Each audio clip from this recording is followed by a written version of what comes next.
The Bible Study Podcast, episode 246. Today, the Bible Study Podcast wraps up a study of 1 Samuel.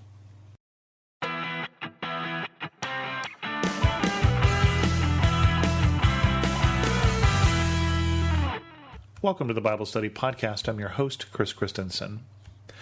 As you may recall, the death of Saul was foretold in last week's episode, and so that's coming rather quickly. We start today with 1 Samuel 30. David destroys the Amalekites. David and his men reached Ziklag on the third day. Now the Amalekites had raided the Negev and Ziklag. They had attacked Ziklag and burned it, and taken captive the women and everything in it, both young and old. They killed none of them, but carried them off as they went on their way. When David and his men reached Ziklag, they found it destroyed by fire, and their wives and sons and daughters taken captive. So David and his men wept aloud until they had no strength left to weep. David's two wives had been captured, Ahinoam of Jezreel and Abigail, the widow of Nabal of Carmel. David was greatly distressed because the men were talking of stoning him. Each one was bitter in spirit because of his sons and daughters. But David found strength in the Lord his God. Then David said to Abiathar the priest, son of Melchizedek, "Bring me the ephod."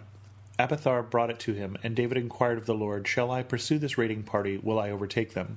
"Pursue them," he answered. "You will certainly overtake and succeed in the rescue." David and the 600 men with him came to the Besor valley, where some stayed behind. 200 of them were too exhausted to cross the valley, but David and the other 400 continued the pursuit. They found an Egyptian in a field and brought him to David. They gave him water to drink and food to eat, part of a cake of pressed figs and 2 cakes of raisins. He ate and was revived, for he had not eaten any food or drunk any water for 3 days and 3 nights. David asked him, "To whom do you belong? Where do you come from?" He said, "I am an Egyptian, the slave of an Amalekite. My master abandoned me when I became ill 3 days ago. We raided the Negev of the Keretites, some territory belonging to Judah, and the Negev of Caleb, and we burned Ziklag." David asked him, "Can you lead me down to this raiding party?" He answered, "Swear to me before God that you will not kill me or hand me over to my master, and I will take you down to them." He led David down, and there they were, scattered over the countryside, eating, drinking, and reveling because of the great amount of plunder they had taken from the land of the Philistines and from Judah. David fought them from dusk until evening of the next day, and none of them got away except 400 young men who rode off on camels and fled. David recovered everything the Amalekites had taken, including his 2 wives. Nothing was missing, young or old, boy or girl, plunder, or anything else they had taken. David brought everything back. He took all the flocks and herds, and his men drove them ahead of the other livestock, saying, "This is David's plunder." Then David came to the 200 men who had been too exhausted to follow him and who were left behind at the Besor valley. They came out to meet David and the men with him. As David and his men approached, he asked them how they were. But all the evil men and troublemakers among David's followers said, "Because they did not go out with us, we shall not share with them the plunder we recovered. However, each man may take his wife and children and go." David replied, "No, my brothers, you must not do that with what the Lord has given us. He has protected us and delivered into our hands the raiding party that came against us. Who will listen to what you say? The share of the men who stayed with the supplies is to be the same as that of him who went down to the battle. All will share alike." David made this a statute, an ordinance for Israel from that day to this. When David reached Ziklag, he sent some of the plunder to the elders of Judah, who were his friends, saying, "Here's a gift for you from the plunder of the Lord's enemies." David sent it to those who were in Bethel, Ramoth Negev, and Jatir, to those in Aror, Shifmoth, Eshtemoa, and Rakal, to those in the towns of the Jerahmeelites and the Kenites, and to those in Hormah, Bor-Ashan, Athak, and Hebron, and to those in other places where he and his men had roamed.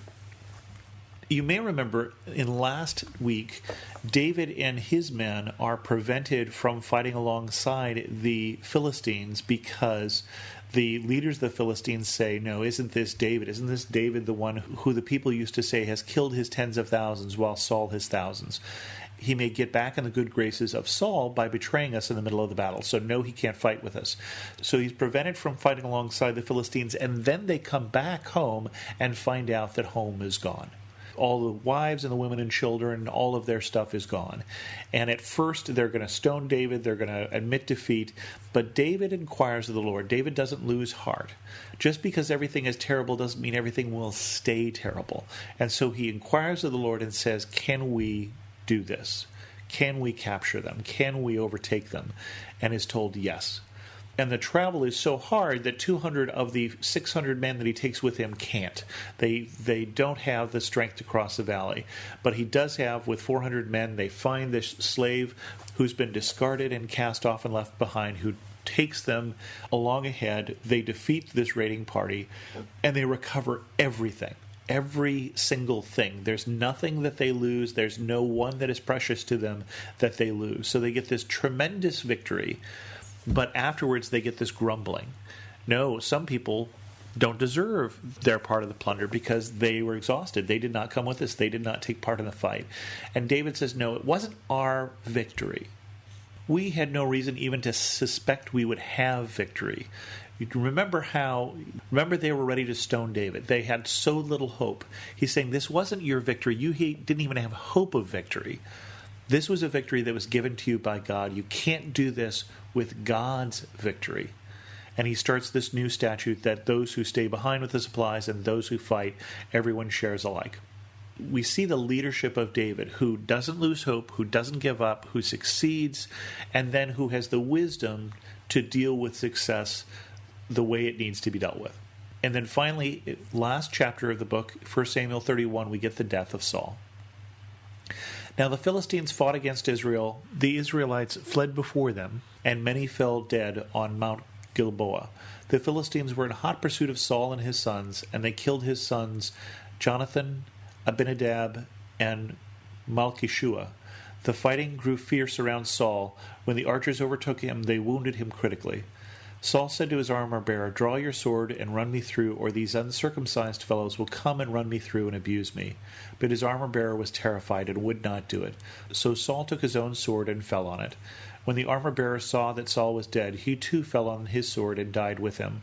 So Saul and his 3 sons and his armor-bearer and all the men died together that same day. When the Israelites along the valley and those across the Jordan saw the Israelite army had fled, and that Saul and his sons had died, they abandoned their towns and fled, and the Philistines came and occupied them.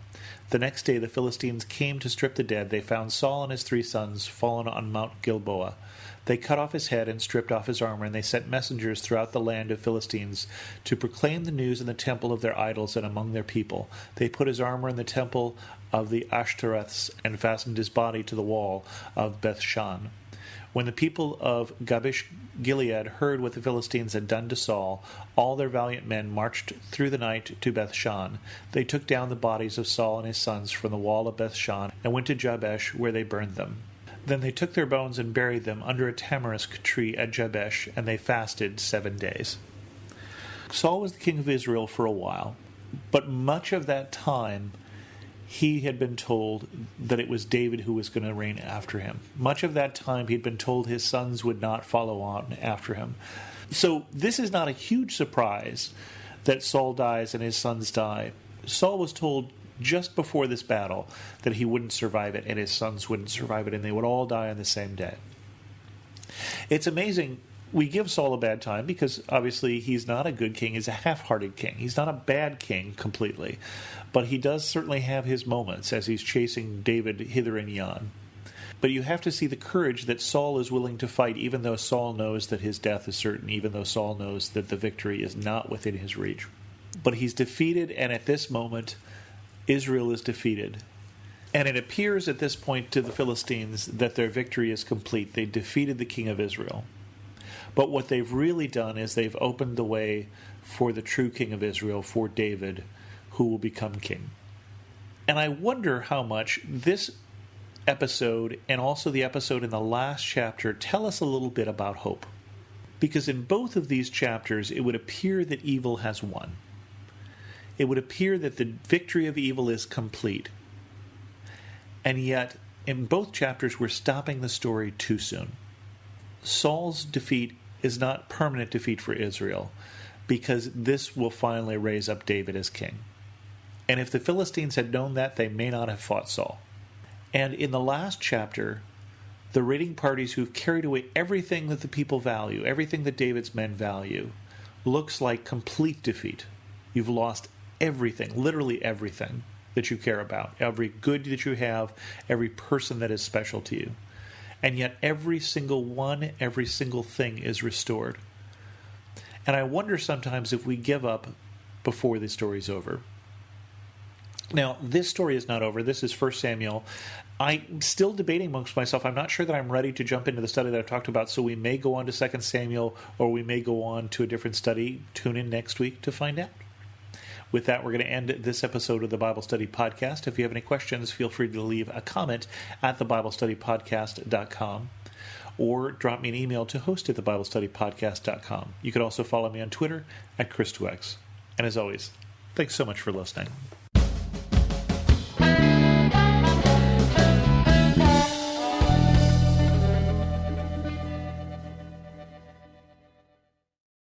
If you're hearing this right now, you're probably like, who the heck is this? And why are they playing during my favorite podcast? And I get it. I don't want to take up too much of your time, but I do want to introduce myself. My name is Trevor Tyson, and I'm the host of Trevor Talks, where we talk to real people about real topics and real stories. I just want to invite you, if you love podcasts, if you love music, if you love books and love hearing from the people who create it, come check us out at Trevor Talks. Simply go to Google or Life Audio, type in Trevor Talks, and it'll pop on up.